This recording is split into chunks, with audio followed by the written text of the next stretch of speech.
Hello, everybody. My name is Lita Abella. Welcome to my new show, What's Your Story in the New Normal? I'm an entrepreneur, health and wellness consultant, public speaker, licensed private investigator, and former LAPD lieutenant. And in between all that, I went to law school and obtained my JD.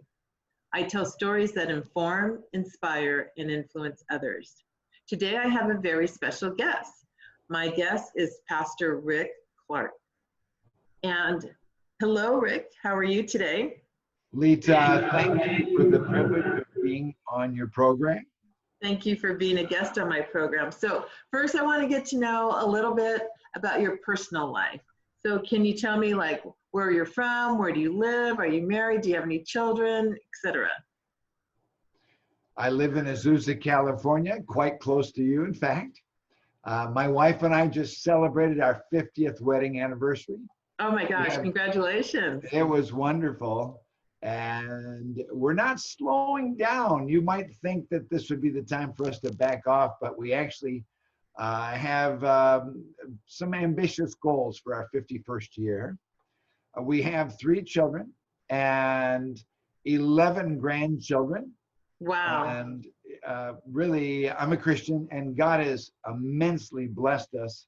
So I know we're not necessarily going to talk about Christianity so much, but I'm very happy to have been a pastor and a missionary to Bangkok, Thailand, and to have traveled to 30 different nations around the world. And I've had a wonderful life, for which I'm very thankful to God. Oh, that's wonderful. I'm so glad to hear about that.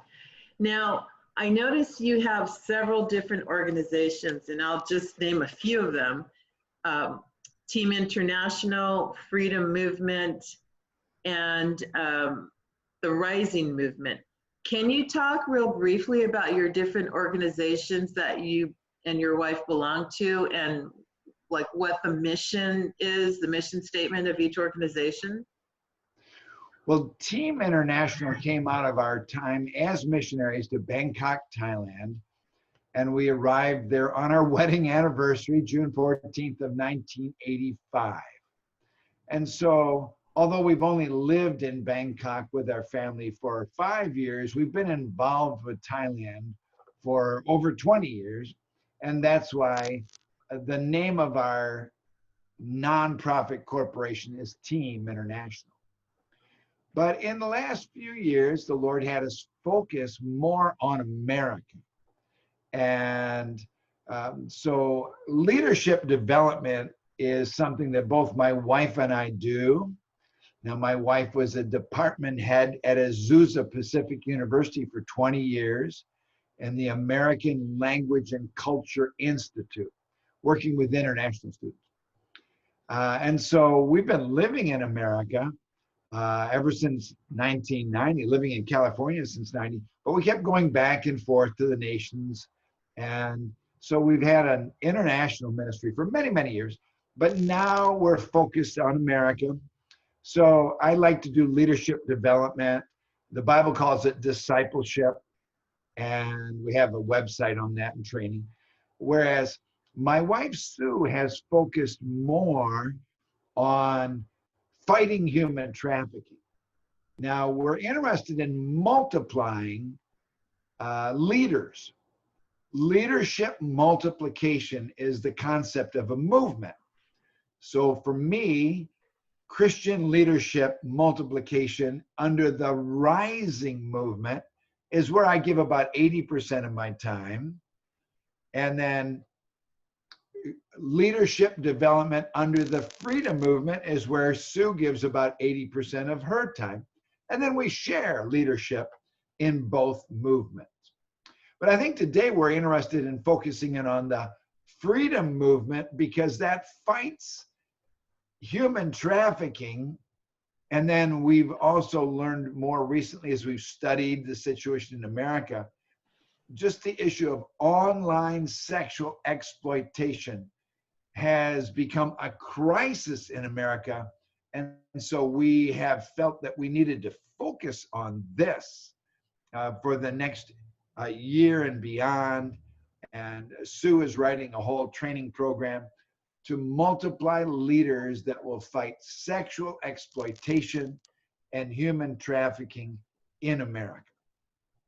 And that leads me to my next question, because how we connected was, because I live in Azusa also. My realtors introduced me to you and your wife through a program called ROSE, which stands for Residents Opposed to Sexual Exploitation. And they thought that because of my background, education, experience, and training, that I would be helpful to your organization. So can you tell me, how did ROSE start, and who consists of ROSE and what its purpose is? Well, we had a concept of realtors opposed to sexual exploitation, because realtors are very much aware of the comings and goings of their community.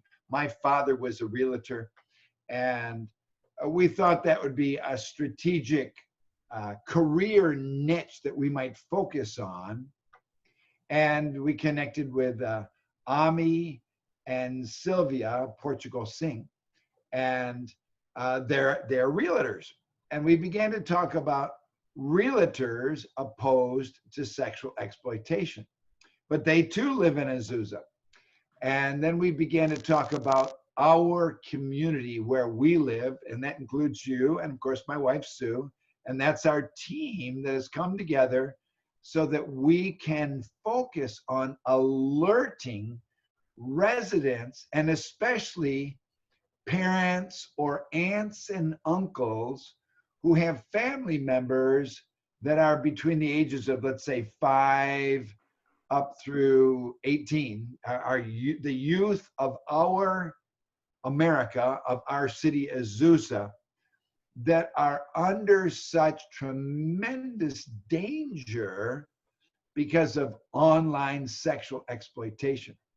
And in fact, as you know, we're going to be doing a webinar on this on the 15th, where we will bring more information. My wife is an expert on this, but that's how ROSE emerged.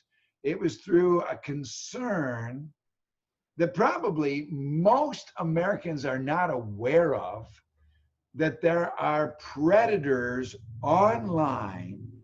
And in COVID-19 lockdown, there's been a 40% increase of this crime.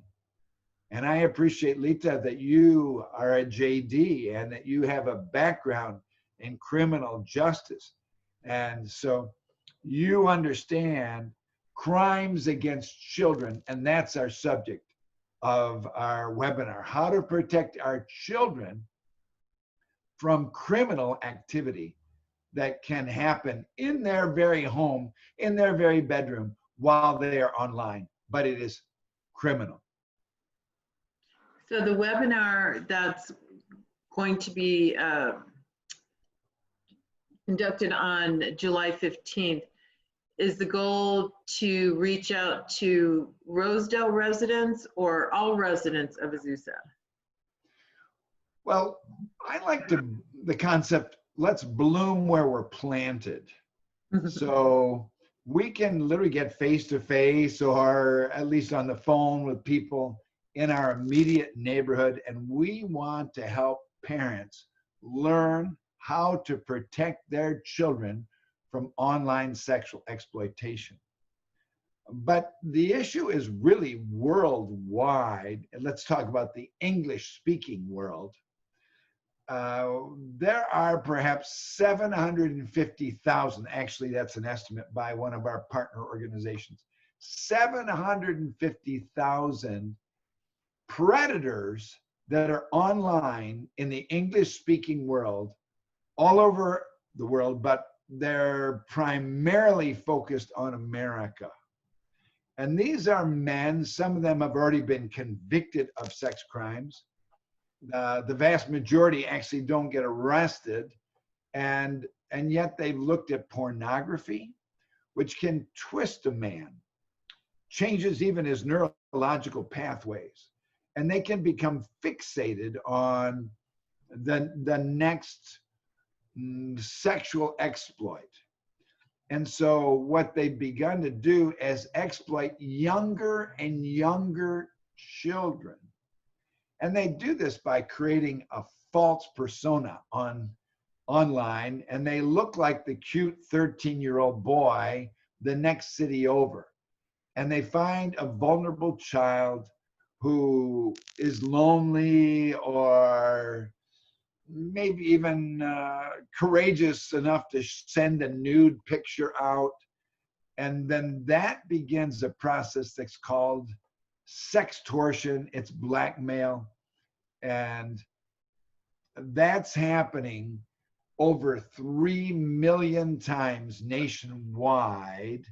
And the estimates are that will happen in Azusa 1,280 times this year. That's 3 a day. Wow. Where our kids in Azusa are beginning a relationship with what they think, and mostly it's girls, by the way, that are exploited by boys, but sometimes it's men exploiting other men, or young boys, I should say. And these kids, they're innocent. Some of them have no knowledge of human sexuality. They're just lonely, and maybe they're having problems with mom and dad. Maybe dad's not in the picture. Fatherlessness plays a big role. So in the end, they're looking for a friend. And it can even become very romantic. The girl thinks, oh, it's my first boyfriend. He tells me how cute I am and how much he loves me, but he wants me to send out some pictures. And this is what's happening nationwide. And our parents often don't want to have the sex talk with the kids. But if your child isn't old enough to have the sex talk, he's not old enough to have a smartphone. It's like saying to a child, well, we're going to let you drive the family car. Here are the keys, but we're not giving you any training. I sure hope you don't have an accident. It's that dangerous. Wow.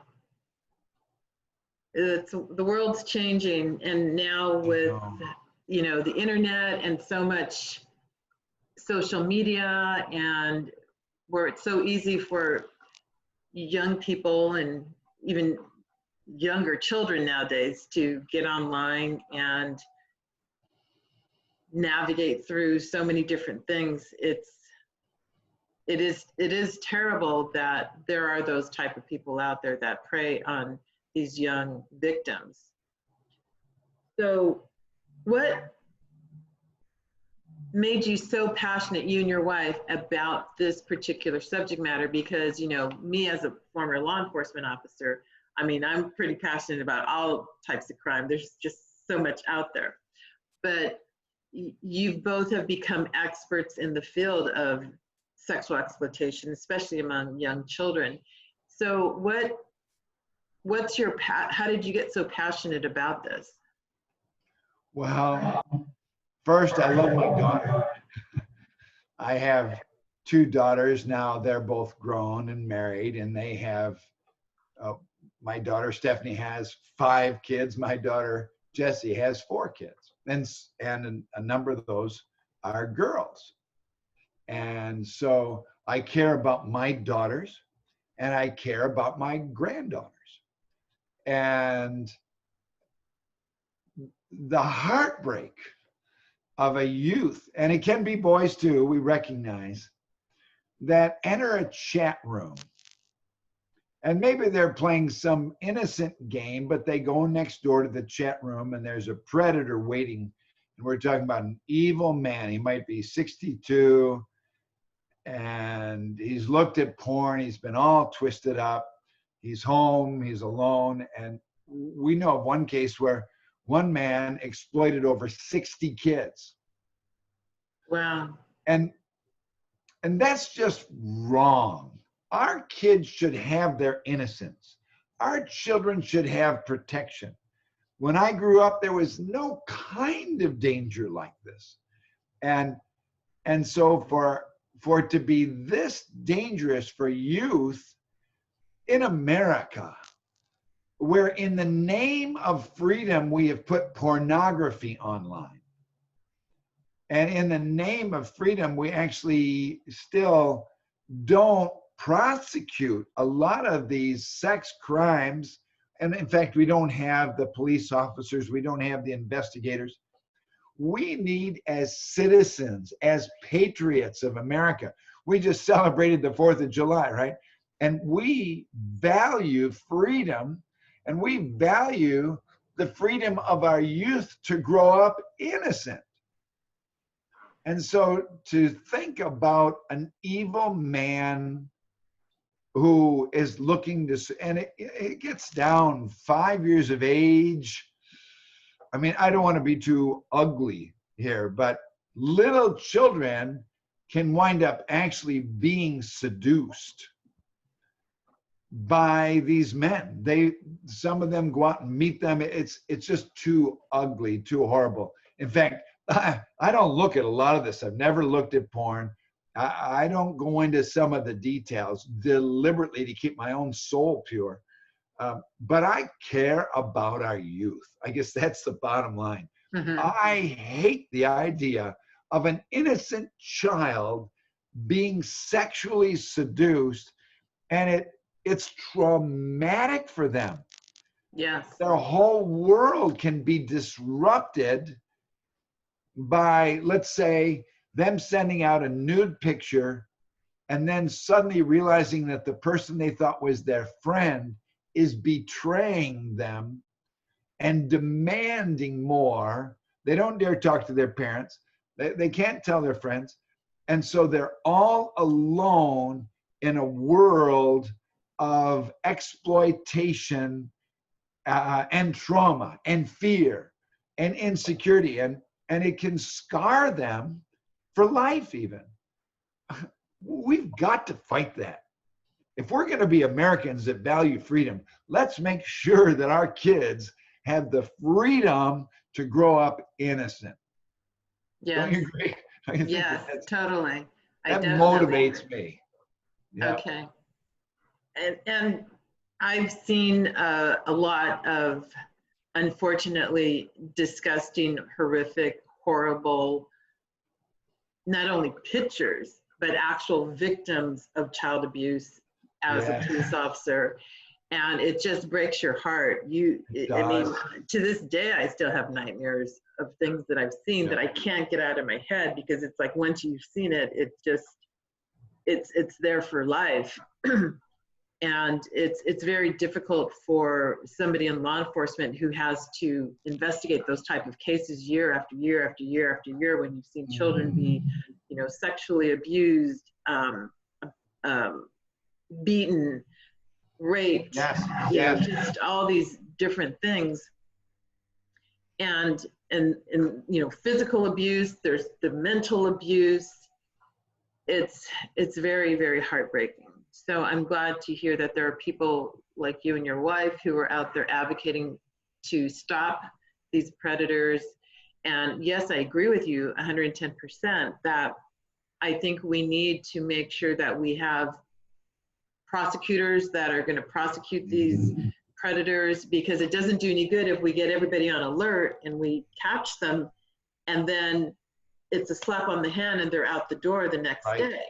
We need to make sure that these people are prosecuted, convicted, prosecuted, and penalized appropriately, and that they are not in neighborhoods like ours where you have, families and children out playing in their front yard where someone can just come up and snatch them.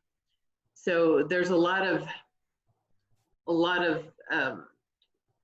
people and entities involved in something like this, not only getting the citizens involved, but also getting the prosecutorial agencies involved, law enforcement involved, having jails to put these people in.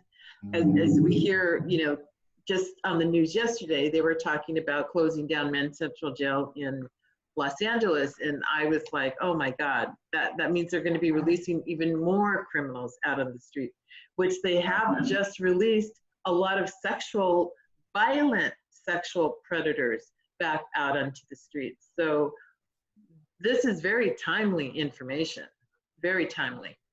And we feel that we can mobilize the community. It takes a community to raise a child, right? And so we can also equip parents with the information they need to launch an investigation, to call a hotline, to train their children. There's some tremendous training out that can walk parents through the conversation that they really, in a way, don't want to have, but they need to have with their children to warn them of the stranger danger, to use an old term, but it's a real term. And then we also recommend a program. I do want to mention bark.us, www.bark, like a watchdog that barks when there's danger, www.bark.us.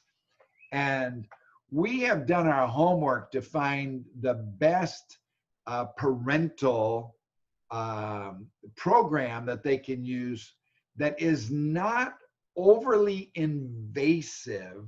That is, we're not trying to listen to everything that a child might do online, but it's looking for the signals, the logarithms, the keywords, using even artificial intelligence to spot when there's danger for the children. And that includes bullying, it includes self-harm. There are actually 6 different dangers for our children that Bark looks after. And then it sends an alert to the parents. And it also can be instituted in a school system for free. A family would need to pay a monthly fee, it's not a lot, to be able to be warned if somebody is a perpetrator asking their child for a nude picture. The parent knows about it and they can deal with it. So Bark is a software program that you would put on your phone and or computer? Yes, you can download it, but it oversees over 30 different apps. And of course they know Instagram, they know TikTok, they know the big apps, but then they've done an excellent job of being able to tie into almost all the apps that a child would use, where they might simply go into a chat room, where there's vulnerability that they wouldn't be aware of. But Bark is the watchdog that a family, and I hope somebody even listening to your program will say, we need to get Bark on our phone, in our system. We need to protect our children. And here is the #1 recommended program that will enable us not to be overly invasive. We're not listening to every conversation, but to know when our child is in danger. We were so pleased to find this, and other top agencies. We're not a big agency, but some of the top agencies of America recommend Bark as one of their favorite programs as well, to protect our children. That's wonderful. I had never heard of Bark until I actually met with you and your wife, and we talked about the program. Because my kids are, well, my son is grown and the stepkids are grown, but I do have grandkids, and the youngest is probably first grade, so 5, 6, 7 years of age. That's so right, this when is they something become vulnerable. Yes, definitely will tell my stepdaughter about this for her children. So on the webinar on July 15th. Oh, yes. So if somebody wants to participate in that webinar, it's at 7 p.m., correct? 7 to 8 p.m.? I believe so. And there's a Zoom link that I can post on my YouTube show if anybody wants to attend it. And not only will they get information about what we've been talking about, the statistics, you know, the signs to look for, but there'll also be resources available, just like you mentioned about BARC and other resources that parents can use and go to, report a crime, for example, on the webinar, correct? Excellent, yes. For instance, the National Center Opposed to Sexual Exploitation, NCOSE, NCOS, is very well funded. And so they have excellent tools that they will give for free. They will send to families for free, or maybe there's a minimal shipping cost, where if they've got a 5 or 6 or 7-year-old, as you have in your family, there's an appropriate, age-appropriate tool for the parents to use to not in any way embarrass a child or expose a child, but to warn the child. And so my wife is an expert on this, and we have a relationship with 15 or 20 different organizations that we partner with, but this is her area of expertise. She'll be doing the webinar. I'll be a backup person. I'll do some greeting, but I'd love to introduce you to my wife, Sue Clark. And so there are excellent tools that we have researched. And then there are the hotlines too. There are the phone numbers. And then in Azusa, we have the connections with City Hall. We have the numbers to call for the police department and so on. And so we do feel like we've got a package that we will summarize and present to residents who are opposed to sexual exploitation. And we will equip our community to know how to identify a suspicious home, how to look out for even children in their neighborhood, but most importantly, for parents and aunties and uncles and grandmas and grandpas to be able to install some safety protection over their family so that the predators won't be coming into Azusa. They'll be saying, don't go to that city because they're on the alert.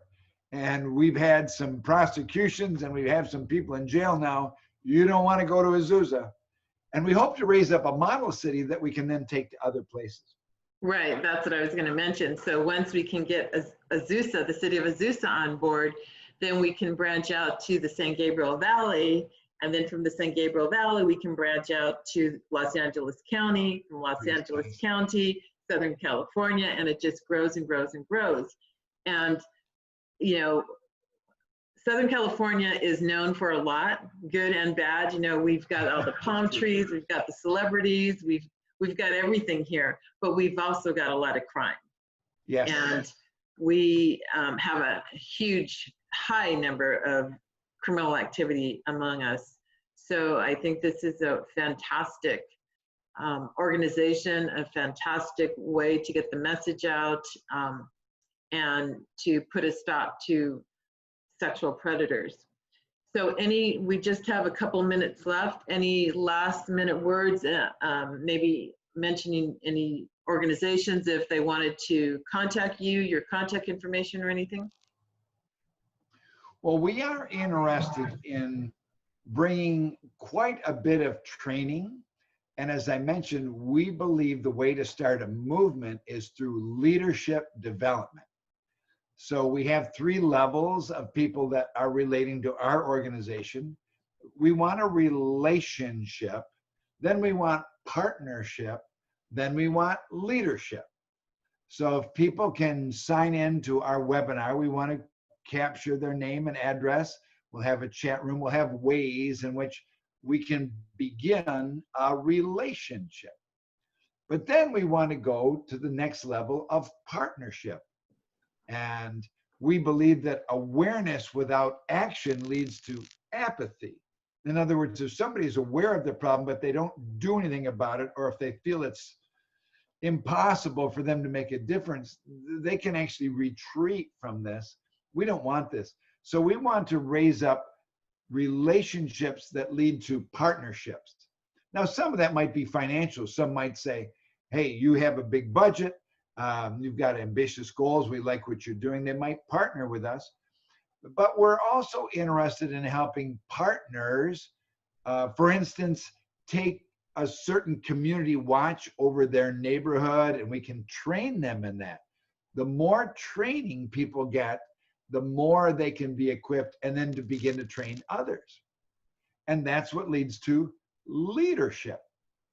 And so, for instance, we have a community watch program here in Azusa, and then we want to raise up leaders in other cities.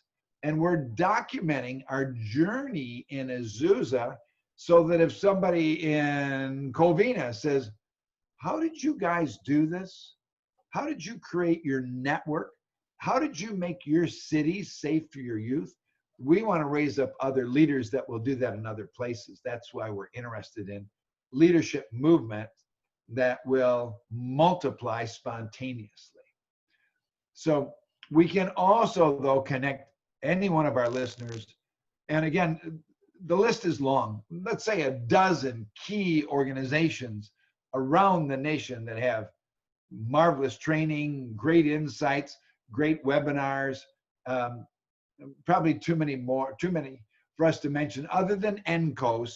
If somebody would like to check out the National Center on Sexual Exploitation and sign up for their newsletters, it's very important, I think, to hear what's going on nationwide, even legislation in the Capitol. And so that would be, relate to us. And we are available to talk to people and raise them up personally, all the way up again to for instance, when it comes to human trafficking, we can place people all over the nation. We have a bed list. If somebody has been trafficked, we can get them out of trafficking and into a restoration program nationwide. That's too much to cover here, but we do want people to know that our goal is to be a resource to help raise up leaders to fight sexual exploitation and human trafficking. Okay, so that's all the time we have, and I will put your organizations and contact information in the show notes, as well as all the information about the webinar. So I want to thank my guest, Pastor Rick Clark, for providing us this really very, very informative information. And I hope everyone stays safe and stays healthy during this still pandemic times that we're in. And hopefully next week, we'll have another new episode on another new topic. So until then, everyone stay safe and stay healthy. Thank you very much. Thank you, Lisa.